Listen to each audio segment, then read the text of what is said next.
Bueno, buenas noches, Víctor. Este es un proyecto que junto a mis compañeros Gustavo Mejía y Lucas Suárez, pues vamos a entrevistarte. La verdad, eres como el candidato al que elegimos, ya que pues nos interesa mucho como tu trayectoria que has tenido. Eres una persona a la cual alinea como algunos objetivos que queremos tener alguno de nosotros pues a lo largo de nuestras carreras y se junta con también con como la metodología que hemos tenido y trabajando en la asignatura de administración. Ok. Entonces, pues para comenzar, ¿podrías como presentarte y contarnos cómo eres?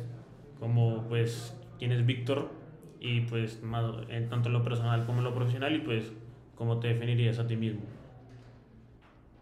Bueno, pues mi nombre completo es Víctor Hugo Julio. Julio, pues es mi apellido. Yo soy, pues, de Colombia, nacido en Barranquilla, que viví muchos años en Bogotá. Y pues ya recientemente otra vez estoy en Barranquilla, en los últimos como 3 años, pues aprovechando el tema del trabajo remoto. Soy ingeniero de sistemas. Ya con unos que casi 15 años de experiencia laboral profesional. Eh, la gran parte de esos años han sido en el sector financiero. Trabajé pues, para grandes bancos de la región y, y también para fintechs importantes como Nubank, donde fue pues, mi última experiencia laboral antes de emprender. Y yo pues, digamos que soy un apasionado por lo que hago, me gusta mucho la tecnología y me gusta hacerlo a otro nivel. Es decir, no me conformo con lo básico, trato de siempre ir más allá, hacer cosas complejas, cosas que no todo el mundo puede hacer. Y eso es básicamente cómo me defino. Me gustaría recalcar un punto que dijiste que fue el del emprendimiento y con tu experiencia en Nubank. ¿Qué consejo le darías a una persona que quiere emprender en el mundo de fintech? A ver, lo primero es estar seguro de lo que quiere hacer, y tener un objetivo claro, ¿no? Uno emprende porque quiere lograr algo, quiere resolver un problema principalmente. Y yo creo que lo importante es tener claro lo que quieres resolver y que lo quieres y que lo vas a disfrutar haciéndolo, porque no suele ser fácil emprender, entonces hay que estar como que seguro de que te vas a disfrutar el proceso, dispuesto a trabajar mucho, porque se trabaja bastantísimo, más de lo normal. Eh, bueno, Víctor, pues yo tengo entendido que empezaste como desarrollador de software. ¿Cómo fue el camino que emprendiste pues, de esa experiencia técnica, de empezar como desarrollador de software, allá la idea de ser el gerente de Guama, de una fintech, El cofundador. el cofundador, de hecho? Bueno, pues sí, como dices, yo inicié como desarrollador y Y pues bueno, creo que y seguí la carrera, el path normal que sigue cualquiera, pues empecé como junior, luego fui escalando posiciones, senior, arquitecto, luego líder de equipos.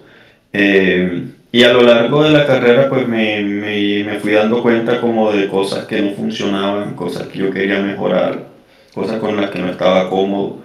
Por ejemplo, como yo trabajé mucho en el sector financiero, me di cuenta de cómo complicaban mucho ciertos procesos, cómo no utilizaban tecnología, sino burocracia para resolver cosas. Entonces había muchas cosas que yo quería resolver.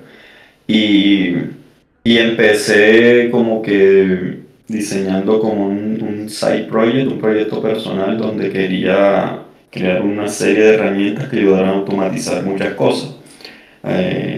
Muchos procesos así, pues las personas que quisieran como que crear un producto digital o una solución digital pudieran tener ya un montón de herramientas hechas y empezar fácil. ¿Por qué? Porque vi esos problemas en las partes donde yo trabajé. Y ahí pues fue como empecé como que bueno, ya es hora como que de emprender para poder realizar y ver esas ideas materializadas. Claro, Víctor. Muy interesante, la verdad. Bueno, y si como te tuvieras que describir a ti mismo, pues en pocas palabras, ¿cómo describirías tu estilo de liderazgo y de trabajo? Pues, a ver, yo siempre he pensado que uno lidera con ejemplo. Eh, y yo, por ejemplo, soy de los que ya pues como que he recorrido un cierto camino, sé cómo se hacen las cosas y sé quizás el resultado esperado. Entonces guío mucho con ejemplo.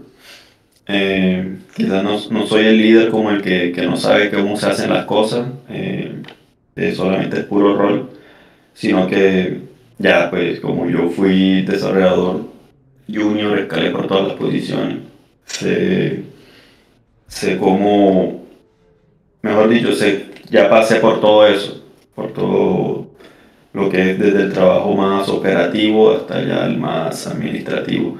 Entonces, pues siempre he liderado con ejemplo, trato de mostrarle a las personas como que el camino, quizás no decirle exactamente cómo hacerlo, pero sí ayudarlas a que no cometan los errores que yo cometí, para que encuentren como que la solución más fácil o no encuentren tanta complicación a la hora de encontrar la solución. Eh, y sí, ¿cuál fue la otra pregunta, perdón, que me hiciste? Además de lo del liderazgo.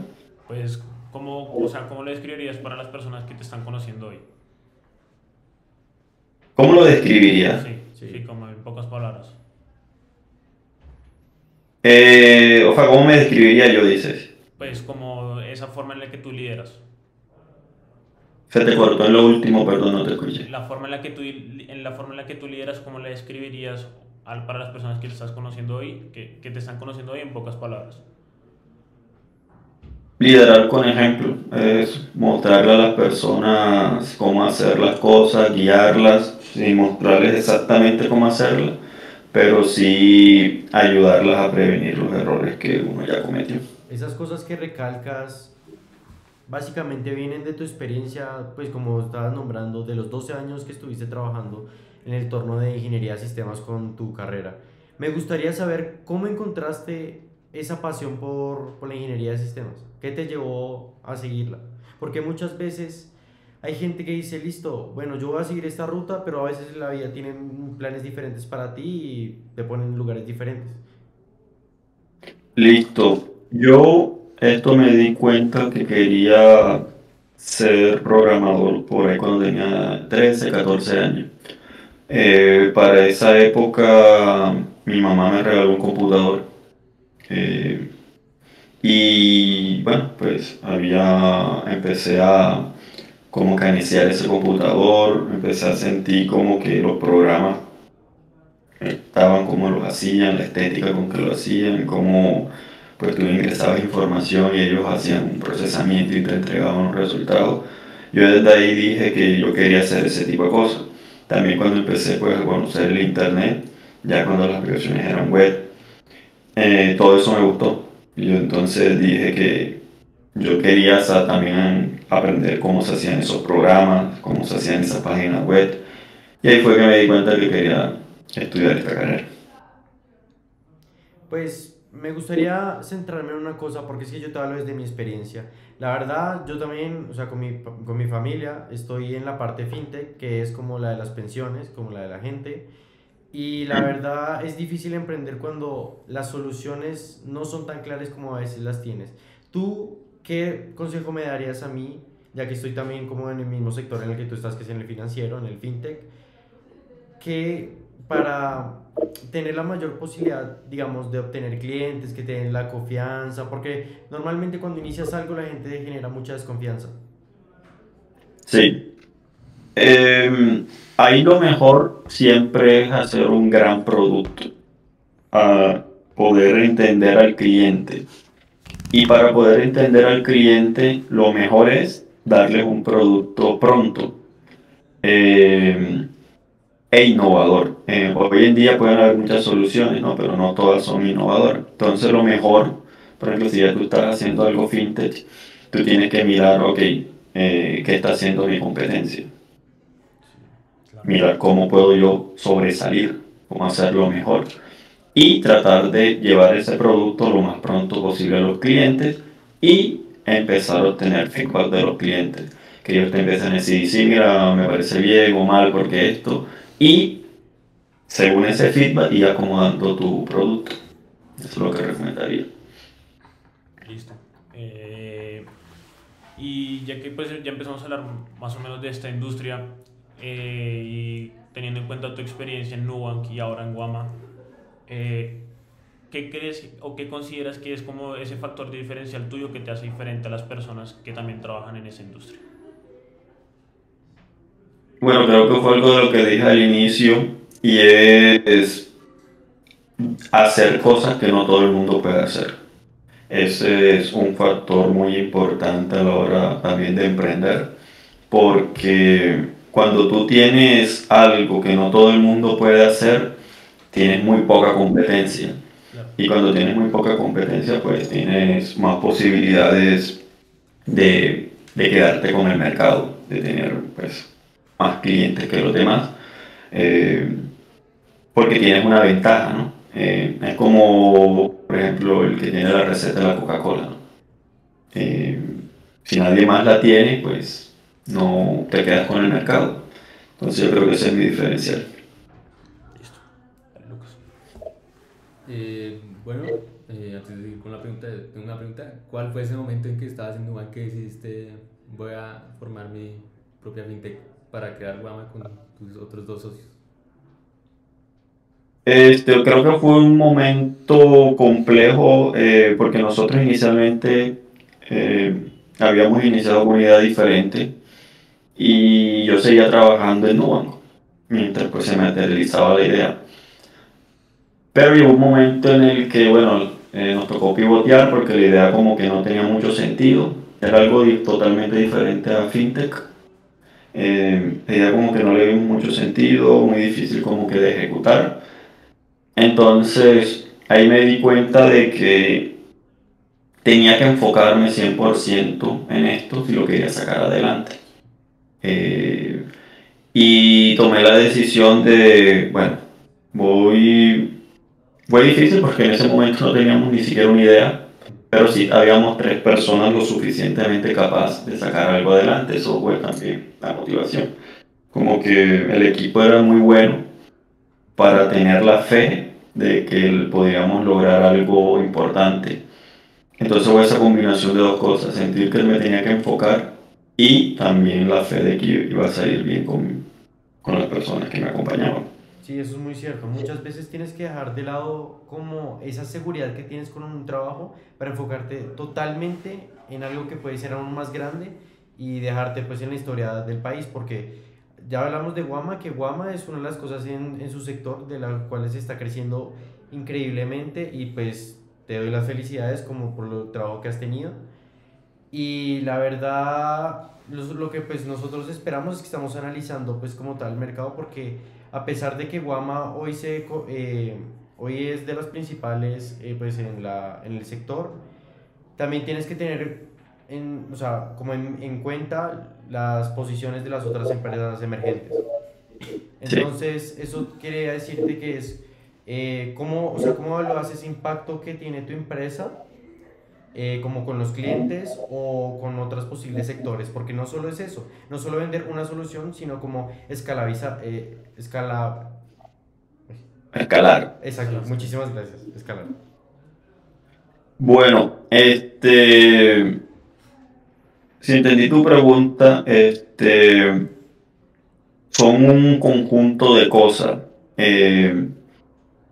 Porque, por ejemplo, ¿qué hace Guama diferente?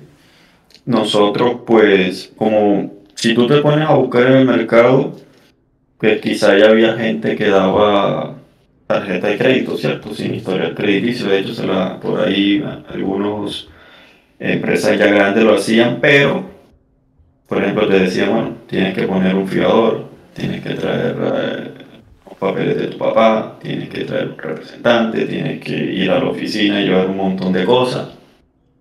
Y te ponían un montón de peros, ¿no? Sí.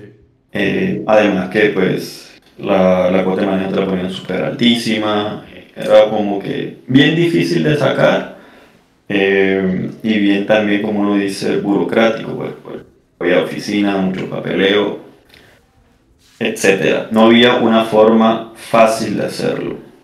Entonces, nuestras primeras investigaciones eran mirar lo que ya estaba, ¿cierto? Cómo funcionaba, porque lo que nosotros queríamos hacer era dar un producto que fuera significativamente mejor que los demás. Entonces ahí nos dimos cuenta que nosotros tenemos que ser supremamente fácil de sacar la tarjeta y, y 100% digital. Y hoy en día pues es así, tú no tienes que ir a ninguna oficina, pues desde el celular puedes hacerlo todo y vas a tener pues tu producto sin y ni siquiera moverte de tu casa. Y tratamos de que sea lo más sencillo e intuitivo posible y además que sea lo que el usuario está buscando, ¿no? Siempre estamos escuchando a las personas, tenemos pues un canal como de sugerencias y siempre tratamos de entender la necesidad del cliente porque tu producto hoy puede ser uno, tú tengas algo en tu mente, pero el cliente te hizo otra cosa. Tú puedes decir, no, mi cliente quiere, tú puedes creer que tu cliente quiere, no se voy a decir cualquier cosa, eh, hablando de otro negocio, o no, o hablando de fintech también, tú puedes creer que tu cliente quiere eh, efectivo, y no, quizás no quería efectivo, necesitaba era dinero como sea, pero que lo necesitaba, podría ser digital, etcétera. Y tú a veces te das cuenta de eso hablando con el cliente. Y eso creo que es lo que hemos nosotros estado haciendo bien. Y además, la tecnología. Nosotros somos realmente una empresa de tecnología y somos muy, muy fuertes en tecnología. Todos nuestros procesos están apalancados por tecnología. Por eso es muy fácil ofrecerle a nuestros clientes este tipo de soluciones. Por debajo corren decenas de procesos automáticos que lo que hace que un cliente pueda tener su tarjeta sin ni siquiera consultar centrales de riesgo, por ejemplo. Claro, muy importante eso. Bueno, ahora sí también nos gustaría empezar a hablar más como de tu rol en tu área, porque estabas mencionando que bueno, es bastante fuerte también en el sector tecnológico, y pues nos gustaría también saber cómo planificas tú como gerente y como líder los proyectos de desarrollo tecnológico para que estén alineados con la estrategia de inclusión financiera. Bueno, nosotros somos aún una startup pequeña, ¿cierto? Tenemos unos 12, somos 12 personas. Eh, y eso nos hace bastante eficiente. De hecho, en general, eso de la startup la suele hacer bastante eficiente. Grupos bien compactos. Y la planificación también hace que esté muy alineada porque prácticamente todos planificamos.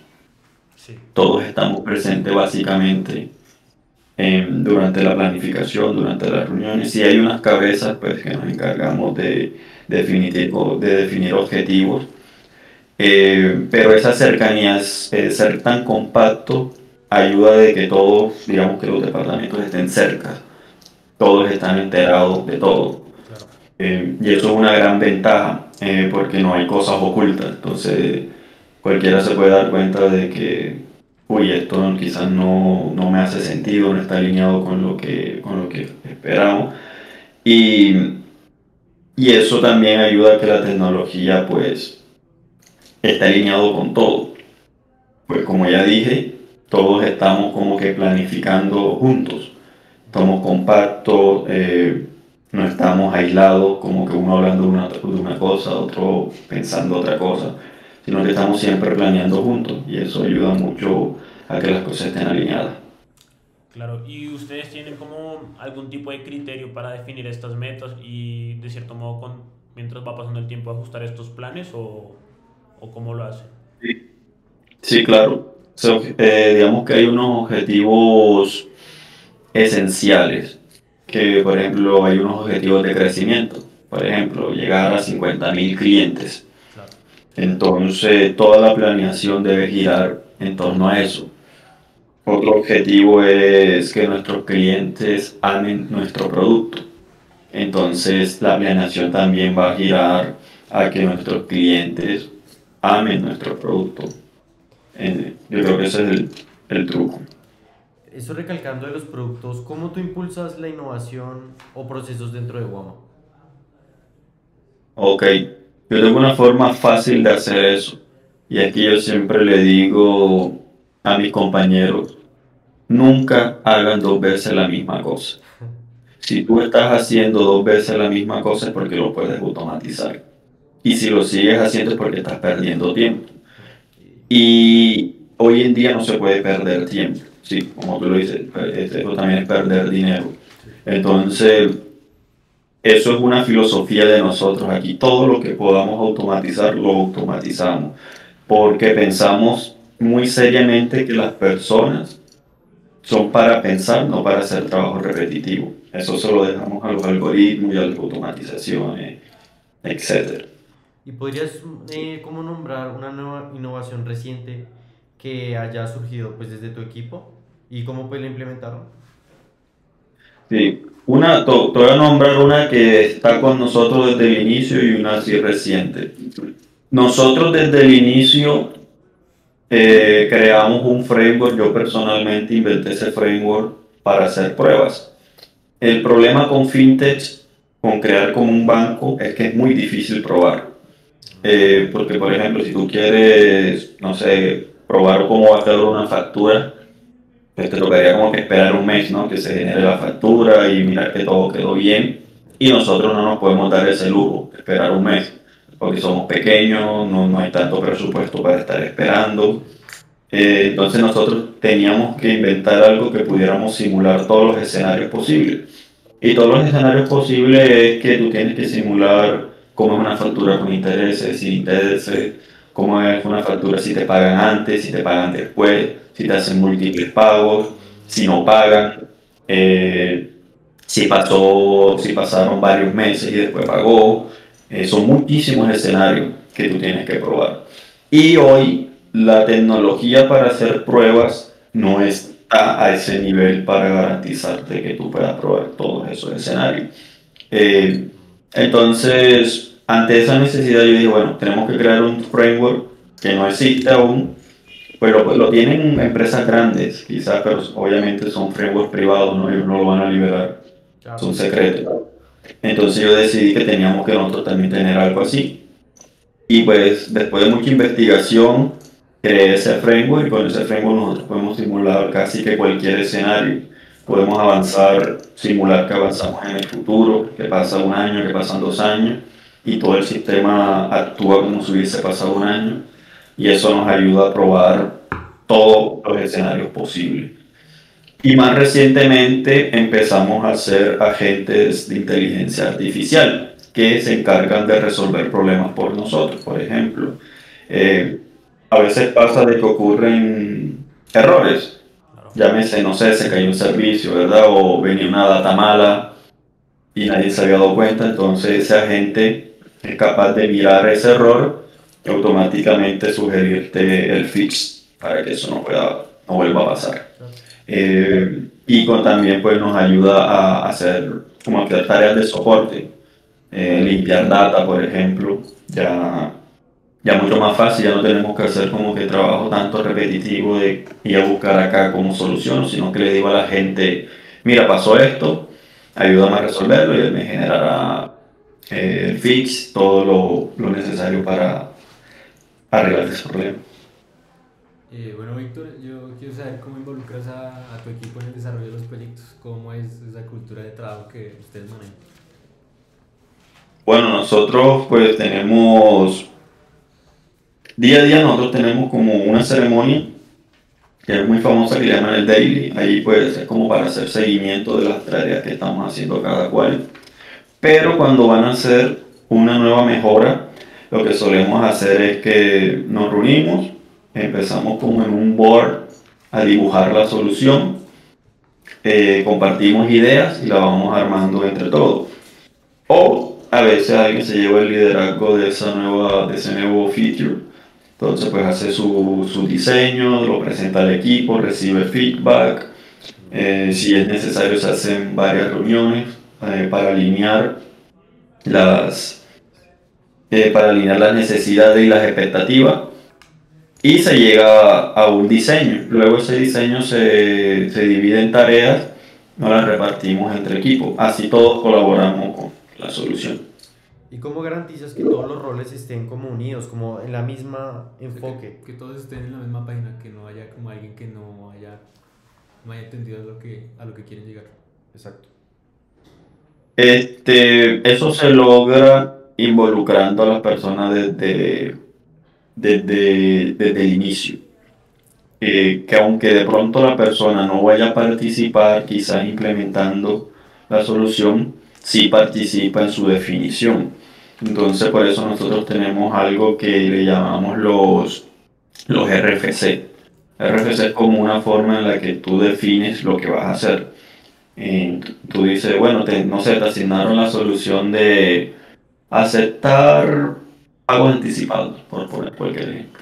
Entonces tú diseñas, tú dices, bueno, yo creo que esta solución se debe hacer así, de esta forma, se deben crear otros servicios, se deben crear estos procesos, etcétera. Lo compartes con el equipo y todos tienen que participar, porque esa es la filosofía, ¿no? Estábamos construyendo todo. Entonces tú simplemente puedes decir, uy, no me parece que esto se haga de esta forma, o yo sugiero que le agreguemos esto. Es muy colaborativo, así todos colaboran con la solución. Y si no hay claridad de eso, pues siempre se trata como ya dije anteriormente, de tener reuniones para alinear esas expectativas. Y siempre tratamos de manifestarles al equipo de que estamos construyendo entre todos.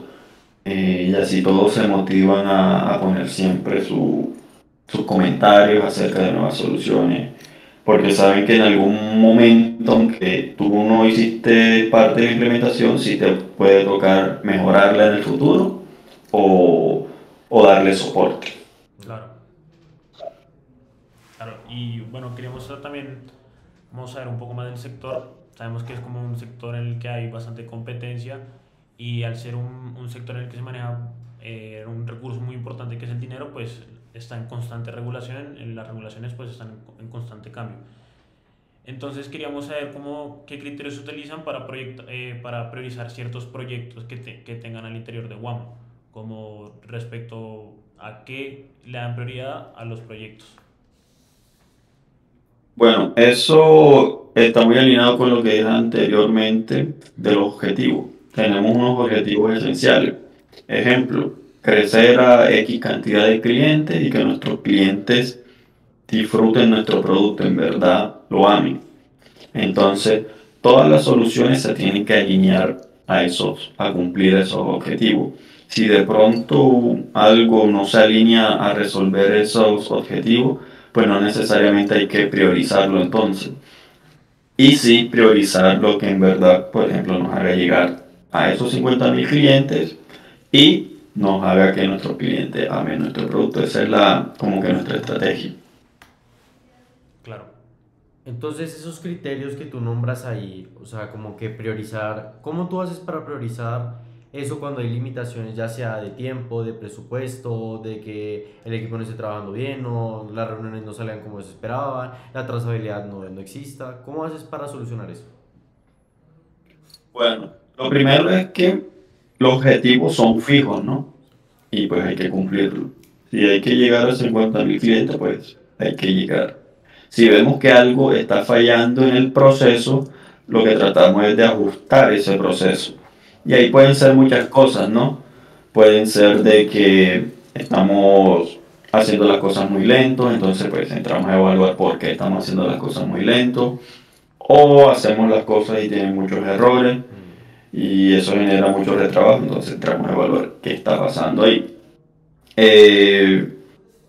Y sí, eso, básicamente, pues el objetivo realmente no va a cambiar, lo que sí puede cambiar es cómo estamos haciendo las cosas para lograr esos objetivos. Claro, claro, Víctor.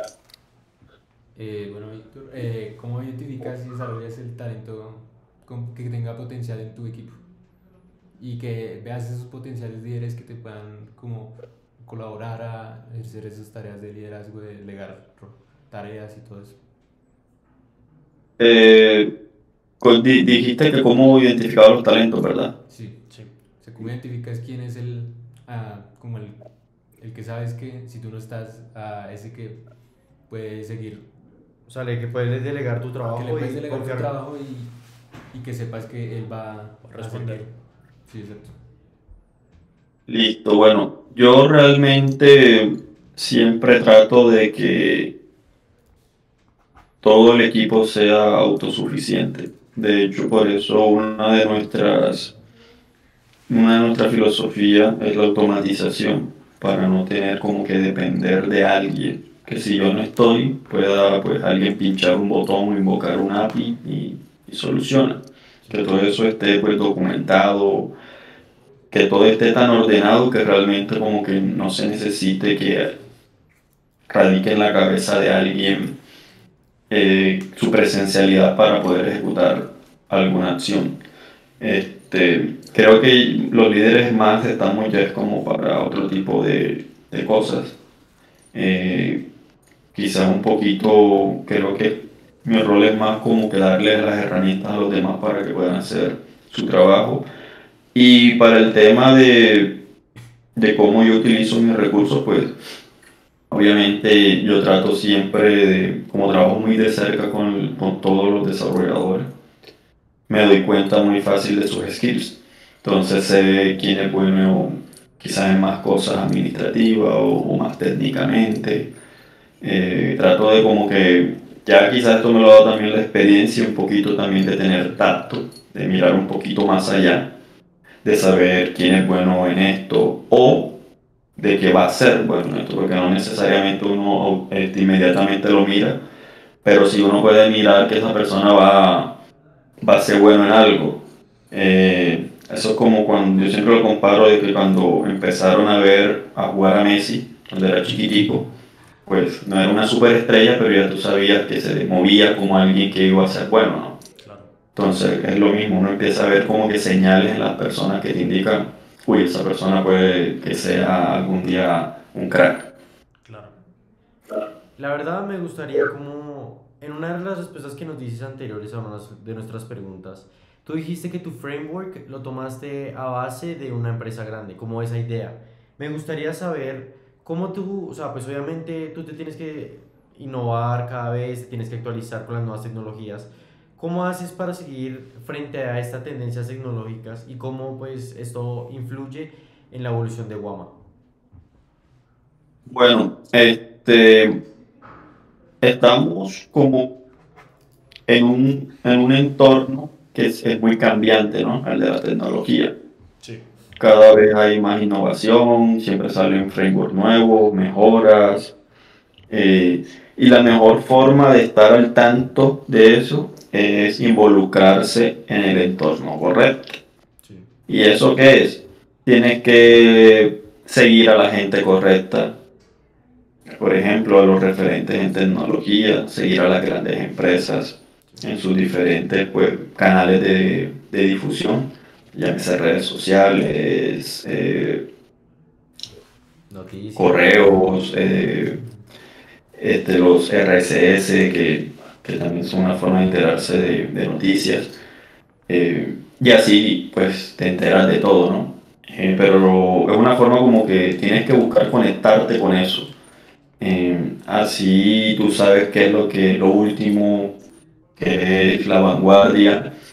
Y también tener el criterio para saber si eso te sirve a ti o para coger solamente la parte que a ti te funciona o para adaptarlo, porque no necesariamente por ejemplo, puede salir una nueva tecnología, pero no necesariamente me sirve a mí. Claro. Eh, Quizás una partecita sí, entonces hay que también tener criterio para saber qué se adopta y qué no. Y tú, o sea, pues recalcando eso que dijiste a lo último, que es, ¿qué utilizas para decidir esas tendencias? O sea, ¿cuáles valen la pena adoptarlas y cuáles no? Porque hay un montón de tendencias ahora, pero no todas significa que te van a dar la mejor oportunidad para tu empresa, porque tú tienes un contexto. Sí. Sí, pues ahí uno evalúa eh, evalúa realmente el valor que eso te va a generar. Y si tú, por ejemplo, si hablamos de hoy de una tendencia, inteligencia artificial, realmente lo que yo entro a hacer es, ok, yo voy a hacer una prueba de concepto y miro si yo puedo resolver una necesidad específica con esto. Si en esa prueba de concepto yo veo que el valor que recibí de esa solución era lo esperado, yo digo, vale la pena adoptar este tipo de tecnología. Y en la prueba de concepto yo me doy cuenta de muchas cosas, si va a ser fácil implementarlo o si va a llevar mucho tiempo, si una vez implementado lo que nos va a resolver es un X, 10X, etcétera, y ahí me doy cuenta si vale la pena adoptar una tecnología o no. A mí me pareció muy interesante eso porque sí es importante porque pues al final, al cabo, como estamos mencionando anteriormente, las tendencias van cambiando y pues claramente no todo uno lo puede absorber porque al final se puede volver un descontrol, un desorden, entonces sí tiene que poder saber uno, saber cómo filtrar todo esto que está llegando al nuevo mundo, a este mundo tecnológico y me parece muy interesante la forma en la que ustedes lo hacen. Vale, Lucas. Bueno, y cuando están estancados, digamos, que cuando en el equipo hay un conflicto, pues, por diferencias, ya sean técnicas o por la visión que tienen, ¿cómo manejas esas situaciones? ¿Cómo actúas respecto a eso? Bueno, realmente acá tenemos una filosofía de que una idea puede venir de cualquiera. Y lo que procuramos es que cada cual pueda defender sus ideas con argumentos, obviamente, ¿no? Y siempre motivamos a las personas de que si tú tienes una idea o algo no te parece, tú eres libre de presentar eso. Y eso sí, tienes también que tener la responsabilidad de llenarte de argumentos, de hacer el trabajo con seriedad para recolectar toda esa información, evidencias, métricas que sustenten tus argumentos. Con eso pues vas a tener una tesis fuerte y seguramente tu idea va a triunfar sobre las demás. Eso es. Claro, y en caso de que una persona no cumpla con esos requerimientos y no sea capaz como de llegarse a como a un consenso, ¿qué decisión final se toma en ese caso? Pues siempre realmente vamos a hacer lo que haga más sentido. Y lo que haga más sentido es el trabajo que se hizo con rigor. Y ese trabajo que se hizo con rigor fue el que se hizo todo el proceso necesario para, como ya dije, para recolectar métricas, recolectar información y llenarte de argumentos para defender tu hipótesis, tu tesis, etc. Eso que estás nombrando me parece muy interesante, ya que pues normalmente la gente, o bueno, no sé si es por la situación en la que estén, si ya sean nervios, estrés, llegan a decir, no, solo la opinión mía y creo que eso es lo mejor para la empresa. Pero tú tal vez estés más calmado y pues estés más emocionalmente como disparejo de la situación. ¿Tú cómo harías como esa gerencia simultánea que ustedes tienen? ¿Ustedes cómo harían para organizar como qué decisión iría a esta, o como el consenso, el tiempo, y cómo definirías tus prioridades? Bueno, el tema de que si una idea hace sentido o no, es una mezcla de cosas. Como ya dije anteriormente, uno se tiene que llenar de argumentos, ¿cierto? No puede ser simplemente porque me parece, ¿no? Siempre tiene que haber una razón. Y hay cosas que lo sustenten, argumentos básicamente. Y también que es como mirar cómo eso se alinea con los objetivos.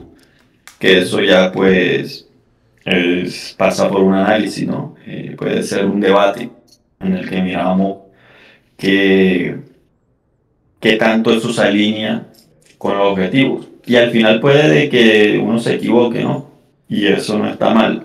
Lo que sí procuramos es darnos cuenta rápido y arreglar rápido también. Bueno, y ya que mencionabas eso de que para implementar una idea tienen que tener las métricas y los argumentos. Pues, ¿cómo son las limitaciones que encuentran a la hora de disponer de la información para poder sustentar ciertas ideas? Limitaciones. Sí. Bueno, las limitaciones ahora realmente que podamos tener son soluciones que hayamos hecho y no pensamos en ponerle cómo medirlas. Que hoy en día pues pueden ser muy pocas, quizás las que hicimos en algún momento corriendo, porque queríamos verla rápido funcionando. Pero eso ya no ocurre, porque una de nuestras, digamos que, criterios para que algo esté listo es que sepamos cómo medirlo. Y por ejemplo, cuando no hay como esa cantidad de información disponible o la cantidad de información suficiente, ¿cómo hacen para manejar esta falta de información y para poder llegar a una estrategia e implementarla en Guam? O sea, cuando hay falta de información. Pues cuando hay falta de información, lo primero que definimos es, ok, ¿cómo la medimos?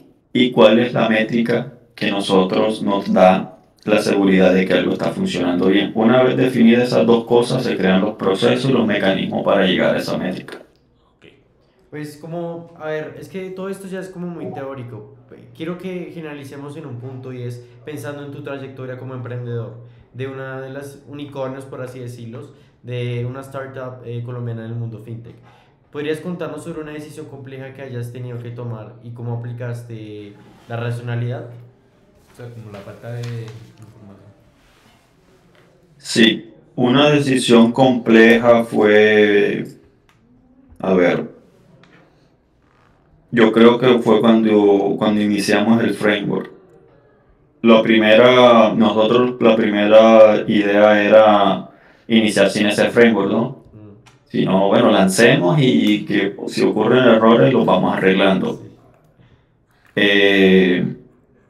Estábamos entre hacer eso o hacer el framework. Entonces, yo ahí tuve que como que detenerme un momento y decir, uy, ¿será si esto es lo suficientemente responsable? Por un lado estaba salir más rápido y empezar a tener clientes, y por el otro lado estaba hacer las cosas bien y de pronto demorarte un poquito más. Entonces yo decidí que mejor era demorarse un poquito más, pero hacer las cosas bien y ese tiempo nos lo íbamos a ganar luego, con ya una vez teniendo el framework que automatizaba mucho el sistema de las pruebas. Y fue muy acertado porque si hubiésemos salido sin eso, seguramente habrían salido muchísimos errores al inicio y eso nos hubiese hecho perder bastantes clientes porque en fintech tú no te puedes equivocar con el dinero de la gente, porque la gente seguramente no vuelve más. Sí, no generas la confianza que tenías. Exacto. Claro. Y bueno, también nos gustaría saber cómo, pues al ser el sector de las fintech un entorno que está bien regulado, ¿cómo se maneja ese equilibrio entre innovar y regular? Porque pues muchas veces para innovar quizás uno empieza a rozar en esas áreas como que ya pasan los límites de las regulaciones. Entonces queríamos saber cómo se maneja ese equilibrio. Sí, afortunadamente creo que no hay muchos como que obstáculos en fintech a la hora de innovar, más allá de lo que realmente ha establecido los grandes competidores, que son creo que los encargados de que quizás la innovación vaya lento. Y un ejemplo de eso es, por ejemplo, hace poco se implementó Breve. Breve realmente no es ningún avance tecnológico. La tecnología de Breve existe hace más de 50 años por ahí, que pues son APIs, servicios. Solamente era un tema burocrático, ¿no? Que pues los bancos no quieren tener API, ¿no? O sea, quieren ser cerrados, quieren todo para ellos solos. Entonces eso genera mucho atraso Se ve también el tema como, por ejemplo, cosas como PC, que es el único, ¿no? PC es un monopolio. ACH pues son los únicos que hacen ese tipo de cosas. Y eso lo que genera son atrasos. Entonces yo veo más ahí el problema realmente que en la regulación. Claro. No, y muy interesante porque, claro, todos estos temas burocráticos que los bancos muchas veces por mantener su estatus o por mantener su posición por donde están, quizás quieren empezar a detener a todas esas compañías que quieren crecer, que quieren dar nuevas soluciones. Entonces, nos gustaría también saber cómo impacta estas decisiones de estos bancos, de estas personas, de estas decisiones burocráticas, cómo es ese impacto al interior de Economy, cómo hacen para contrarrestar todo esto. Bueno, los impactos pueden ser importantes, ¿no? Porque, por ejemplo, empresas como Bancolombia que tienen tantos clientes, Sí. fácilmente tienen el poder de cambiar la economía y de cambiar cómo se hacen las cosas. Por ejemplo, si Bancolombia el día de mañana decide que va a poner tasas de intereses a 10%, seguramente todo el mundo le va a tocar bajar también. Sí. Claro. Entonces eso afecta bastante lo que hagan digamos que los grandes competidores. Y cómo uno reacciona a ese tipo de cosas, uno reacciona a eso con innovación, con un mejor producto. Hoy, por ejemplo, puede que Bancolombia tenga una tarjeta de crédito, por ejemplo, Ujú. y tiene beneficios, que tiene LifeMile, pero mira que incluso hay gente que prefiere la de Nubank, que no Ujú. tiene eso. ¿Pero por qué la prefiere? Porque puede hacer todo en el app, tiene soporte en el app, tiene mejor atención al cliente, tiene un mejor producto al fin y al cabo. Entonces, con innovación y con un mejor producto, tú contrarrestas ese tipo de cosas. Y tarde o temprano a los grandes bancos les va a tocar, como dicen por ahí, fintetizarse. ¿Por qué? Porque tienen procesos tan viejos, tan arcaicos, que la gente poco a poco se aburre. Y ahora mismo realmente lo que los mantiene vivos es lo que pues, ya acumularon durante tanto tiempo. Eh, pero poco a poco están perdiendo terreno y cada vez más espacio se hacen las fintech. Sí, yo creo que es como bastante oportuno lo que está pasando. Ustedes es como contradictorio. Bancolombia simplemente está diciendo, bueno, nosotros no vamos a incurrir más con los clientes, como que preferimos hacer lo que ya sabemos hacer durante mucho tiempo. Y ahí es donde entran ustedes, la oportunidad de crecimiento en un sector que ya se está perdiendo mucho. Como esa fidelización de los clientes. Ustedes están tratando de ganar muchísimos clientes de acuerdo a, pues, a las, como, no por decirlo así, pero los errores de los bancos grandes. Porque los bancos grandes están diciendo, bueno, estoy perdiendo esto, pero como tengo tantos, bueno, no importa, me van a seguir haciendo con mis herramientas. Entonces, yo quiero que, como que me digas, ¿tú cómo te ves de aquí a 5 años con Guama? A ver, de aquí a 5 años, eh, estas preguntas son bastante difíciles porque a veces uno piensa un poquito más a corto plazo, Ok. pero a 5 años ya Guama tiene que estar en una posición muy fuerte.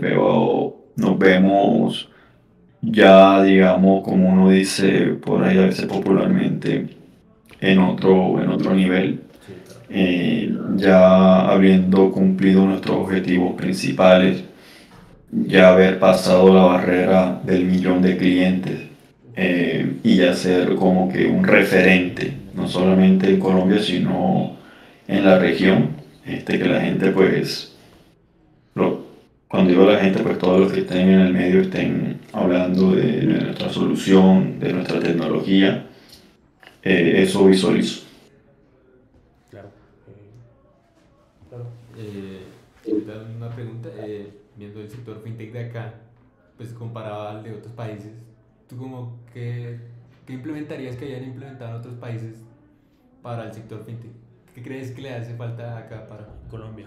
sí, a Colombia? A Colombia, ¿qué le hace falta? A ver, yo creo que aquí tenemos, yo creo que aquí realmente tenemos muchas de las soluciones. Ya el mundo realmente está muy globalizado. Sí. Acá lo que nos falta es de pronto adoptar un poquito más rápido las cosas. Y también ser pioneros, ¿no? A veces esperamos que lo hagan en otros lados Sí. y después replicarlas acá. Sí falta mucho, como que no sé si es talento que se atreva a hacer cosas difíciles, cosas complejas, esperar que lo hagan los gringos y comprárselas a ellos. Claro. Eh, pero yo sí siento de que pues falta es como hacer más cosas fundacionales. Y cosas fundacionales son más, por ejemplo, lo que usan los demás para crear cosas. Así como, por ejemplo, tú usas un montón de framework y herramientas y creas una solución. Faltan más acá ese tipo de cosas. Por ejemplo, en vez de hacer una fintech, yo más bien hago una plataforma para que creen fintech. O hago una empresa que lo que hace es que facilita pagos entre monedas diferentes.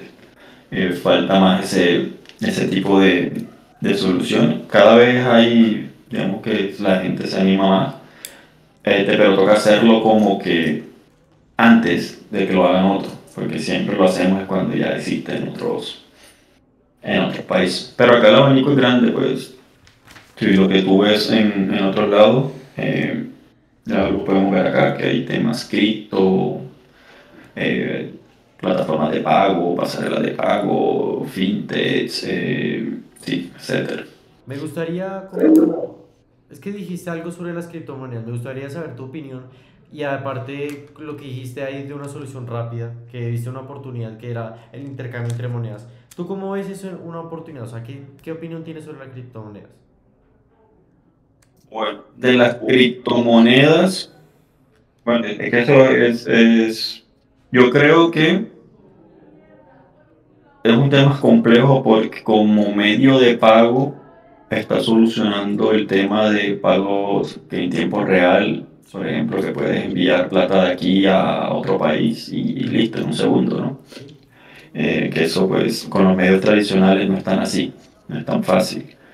Eh, el problema con cripto es que realmente no puede ser como lo venden, que lo venden como que algo descentralizado, que no actúa sin intermediación de nadie, y ahí es donde está el problema, porque realmente pues los bancos nacen porque la gente no confía en nadie. Entonces tú necesitas es que alguien te dé esa confianza de que si yo te voy a mandar el dinero a ti, alguien te responde si pasa algo.